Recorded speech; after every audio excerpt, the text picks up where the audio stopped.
Alors, juste un petit mot. Moi, j'ai pas fait maths spé et vraiment, je le regrette. Mais si tu augmentes de la moitié de l'inflation, oui, les retraites le 1er janvier, c'est-à-dire 0,9, Oui. ou si tu augmentes de l'inflation complète le 1er juillet, c'est-à-dire 1,8.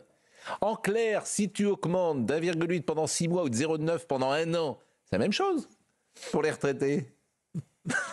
moi je l'ai pas compris comme vous. Tu augmentes de la moitié de l'inflation le 1er janvier. Oui. Oui. Alors qu'on devait augmenter de l'inflation le 1er juillet. Oui. Donc c'est la même chose. C'est en deux temps. Non, mais, oui, mais c'est la même chose. Sauf que ça se fait en continu. Oui, mais à l'arrivée en 2025, les retraités, ils toucheront la même chose. Ils devaient simplement ils devaient être augmentés d'1,8% pendant 6 mois. Vous me suivez? Ils devaient être augmentés de 1er juillet, oui ou non? Oui, il devait être augmenté au 1er juillet. De combien? Non, mais attendez. De 1,8, c'était l'inflation. Au début, il devait être augmenté le 1er janvier. Oui. Tous. Oui, mais là, si vous faites de 0,9, ils ne seront pas augmentés. Ils seront augmentés de la moitié de l'inflation le 1er janvier. Absolument. Vous n'avez pas fait maths non plus. Non, mais au début. Moi, je ne suis pas très doué, mais j'ai l'impression. En fait, j'ai l'impression que c'est la même chose, mais je peux me tromper. Je pense que vous avez raison. J'ai l'impression que c'est exactement la même chose. Mais je répète, je peux me tromper. Sur l'année. C'est lissé sur l'année. Voilà. Mais au début, ils devaient être tous augmentés avant la décision du gouvernement le 1er janvier. Finalement, après le RN dit c'est hors de question.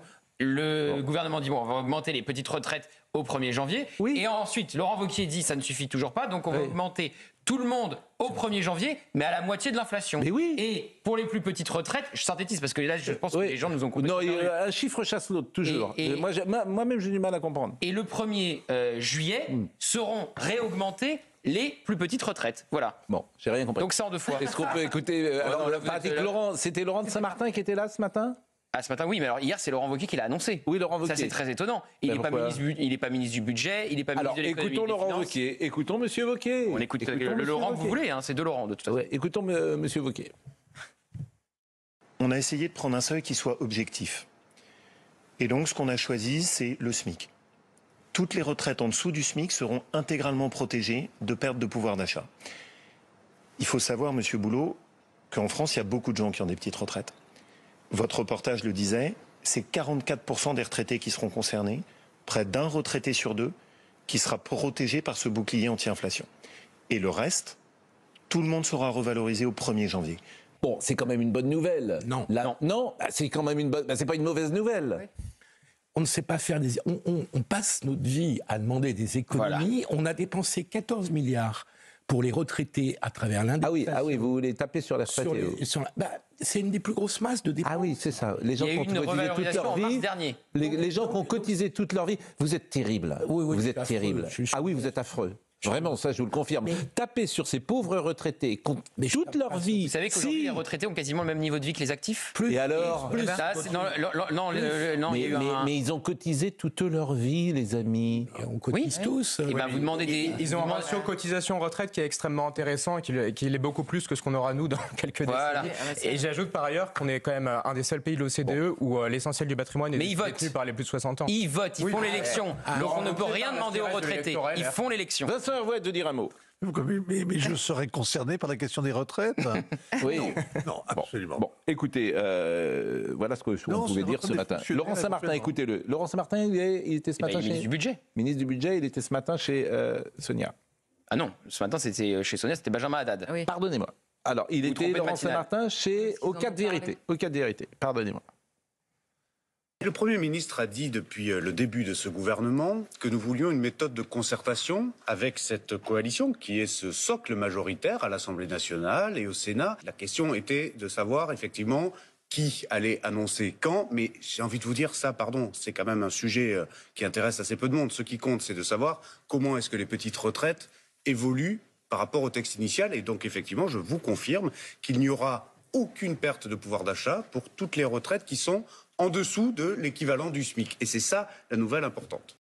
Au 1er janvier, l'ensemble des retraites sera revalorisé à hauteur de 0,9 probablement, en fait, c'est-à-dire la moitié de l'inflation. Donc on verra exactement quelle sera l'estimation de l'inflation. Mais ça devrait être aux alentours de 0,9. Et puis effectivement, au 1er juillet 2025, il y aura un rattrapage pour toutes les retraites qui sont en dessous du niveau du SMIC pour qu'il n'y ait pas justement de perte de pouvoir d'achat et que ce soit l'équivalent d'une année indexée sur l'inflation complète pour ces retraités-là. Nous serons effectivement entre 500 et 800 millions d'euros effectivement de rendu, on va dire, aux petites retraites.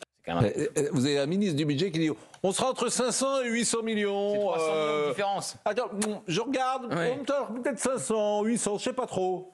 Enfin, franchement. Non, mais entre 500 et 800, c'est le rabat, c'est quasiment du simple au double. Mais enfin, vous imaginez ça dans une entreprise, le directeur financier qui arrive et qui dit écoute, je crois qu'on va être entre 500 et 800 millions cette année de bénéfices ou de.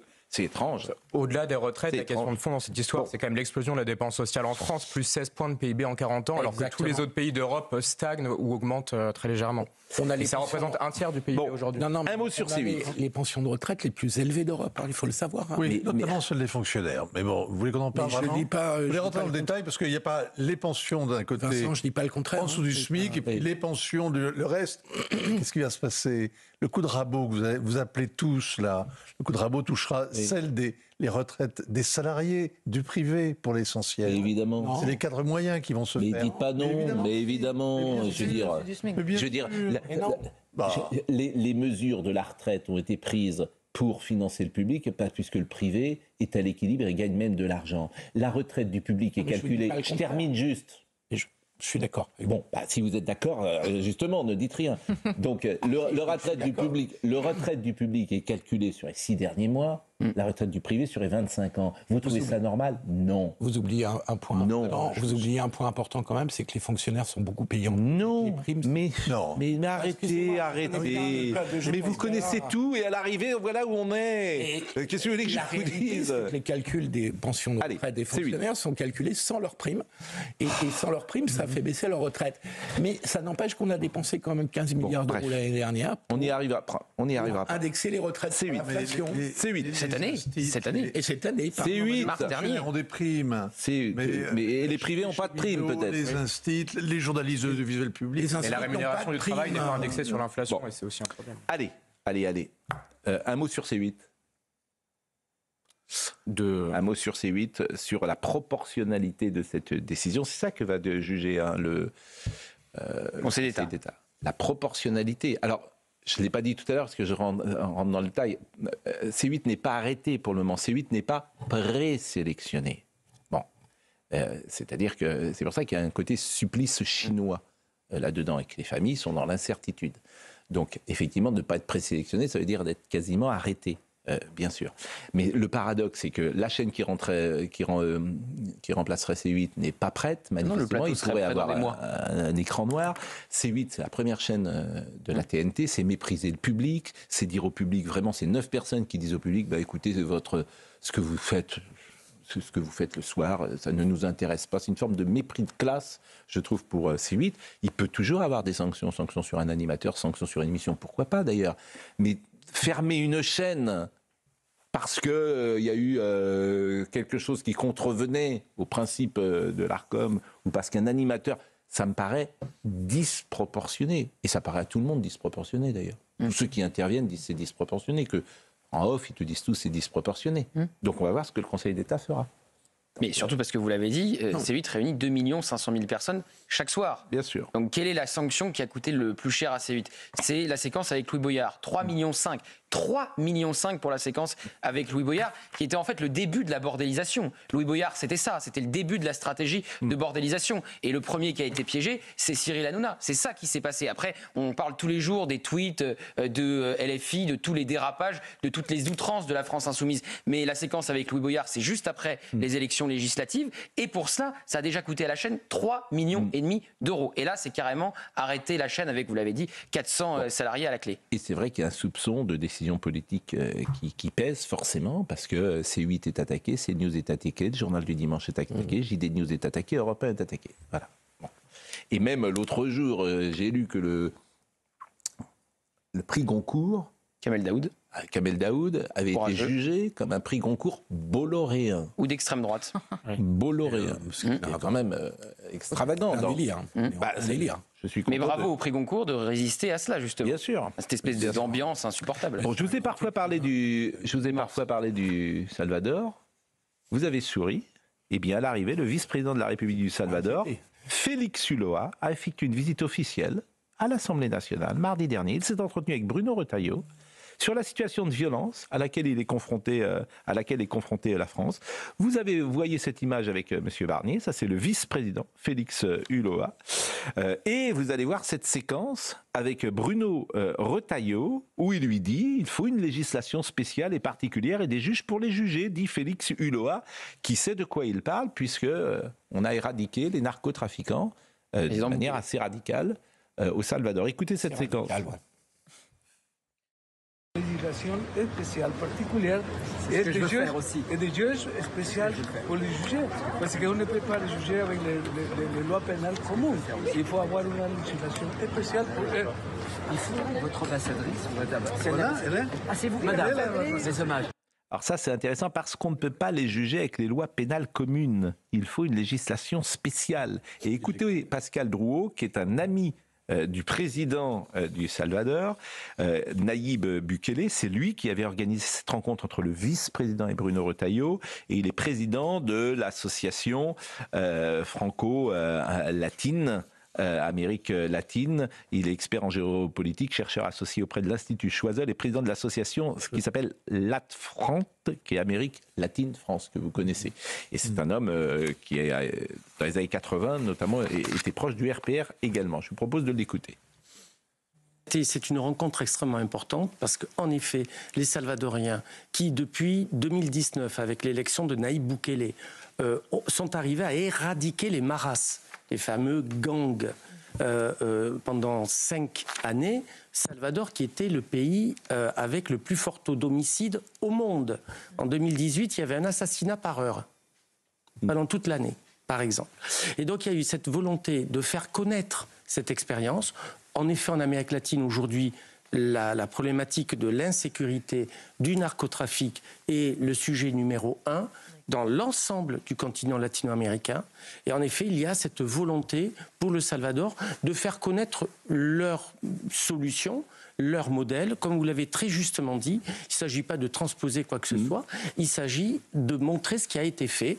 La prison que vous voyez là, elle a été construite en 18 mois. C'est la plus grande prison d'Amérique. 40 000 personnes. Vous connaissez bien ce sujet, Charlotte Dornelas. C'est ce qu'il faut s'inspirer du Salvador. C'est-à-dire que ça dépend de quoi on parle. Il y a des méthodes qui sont mises en place au Salvador qu'on ne mettra jamais en place et pour des raisons de droit élémentaire et par ailleurs, on n'est pas dans la même situation que le Salvador. Ce qui est, à mon avis, intéressant pour discuter avec eux, c'est les ressorts. Quand on dit qu'il faut une législation en place, c'est exactement comme quand on parle des lois anti-mafia. Oui. C'est en Italie. La question, c'est la preuve matérielle, en fait. À chaque fois que vous arrêtez quelqu'un, la difficulté, c'est la preuve matérielle de l'implication dans le trafic exactement, qui est parfois très compliquée. Donc les lois anti-mafia ont reposé sur l'idée qu'à partir du moment où vous êtes pris dans le système du trafic, vous êtes comptable de ce trafic. Donc ça, c'est la première chose à étudier. Et ensuite, la question, c'est alors le Salvador, évidemment, si on veut de manière très radicale, c'est la peur à changer de camp, ça c'est sûr. Dans des proportions, il y a des images dans ces prisons-là que personne ne peut vraiment... C'est ça mais c'est justement ça la Vincent Herouet. Le Salvador, moi je connais un petit peu le Salvador de jadis, c'est un pays qui était en guerre civile autrefois. En fait, c'est un pays qui depuis plus de 40 ans vit en guerre civile. Ah oui. Les maras, il n'y avait pas besoin de preuves, parce qu'ils portaient sur la figure, avec leur tatouage, le fait qu'ils aient commis des crimes, et ils les commettaient quand le coup d'État de Bukele a eu lieu. En fait, il y avait eu 87 assassinats en 3 jours, 87 assassinats en pleine rue. Donc c'était vraiment un pays qui vivait une guerre civile, une autre guerre civile, après celle de l'extrême gauche. Et le vice-président qu'on vient de voir, c'est un type assez extraordinaire. Son père était le recteur de l'université de San Salvador. Il a été assassiné justement par les marxistes au moment d'une attaque de la guérilla.